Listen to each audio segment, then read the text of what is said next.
In April 2008, I received a call one night advising me that my sister who lived in Texas' house had been broken into. My sister nor her kids were home that night, thank God. My brother was. As the caller continued to talk, she advised that my brother had been shot and killed by the home invaders. I was very upset and really had a hard time believing this information because I had just met my brother the day before. It took a while for me to move forward from my brother's murder, and I experienced all types of emotions from pain, disbelief, depression, and stress. As time passed, dealing with my grief got better. My name is Aimee Green, and I'm going to inform you about the stages of grief. There are 5 stages of grief, and a person progresses in dealing with stress, then they will, as a person processes in dealing with stress, they will eventually go through each of them, but not necessarily in the same order. These stages are denial, anger, bargaining, depression, and then finally acceptance. The first stage of a person experiences denial. In this process, the person is overwhelmed with emotions. Denying that the incident has happened is a defense mechanism and a way for them to hide from the facts. During this process, people will say things like, "This isn't really happening," or "Maybe this information is not correct. I too had the same experience.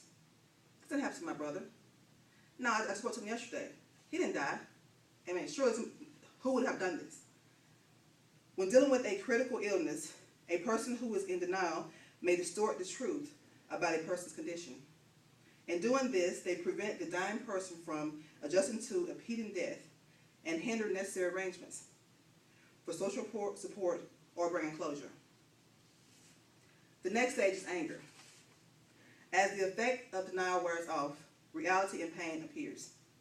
The person becomes deflected from their vulnerable core and starts to express anger, which may be towards a stranger, family, friends, the person who has died, or a loved one that may be dying. A person may ask, "Why me? It's not fair," or "How can this happen to me? I did that. I was so angry. Why would they shoot my brother? What did he do to deserve that?" It is important to remain detached and non-judgmental when dealing with a person experiencing anger or grief. The next stage of grief is bargaining. The normal reaction to feelings of helplessness and vulnerability is often a need to regain control. They may make statements such as, "If only we had sought medical attention sooner," or "If only we had tried to be a better person towards them," or "I'll do anything to have a few more years," or in my case, "I didn't tell them I loved him." This stage involves the hope that the individual can somehow postpone or delay death. Depression is the 4th stage. During this phase, people worry about things such as cost and burial. Also during this time, there's a lot of crying. During the depression stage, the grieving person begins to understand the certainty of death. Because of this, the individual may become silent, refuse visitors, and spend much time crying and grieving. Now for the final stage, which is acceptance.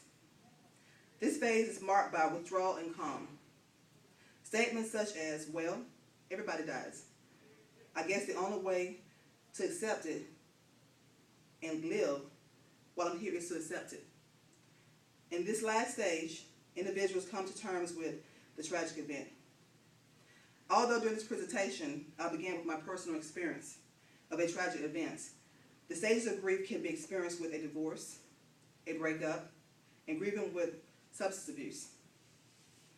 As we've learned, grief itself is a normal and natural response to a loss. It is important to acknowledge and allow the grief to happen because it promotes the healing process. That reminds me of a movie I saw this weekend. I'm sure each of you has seen the movie Courageous.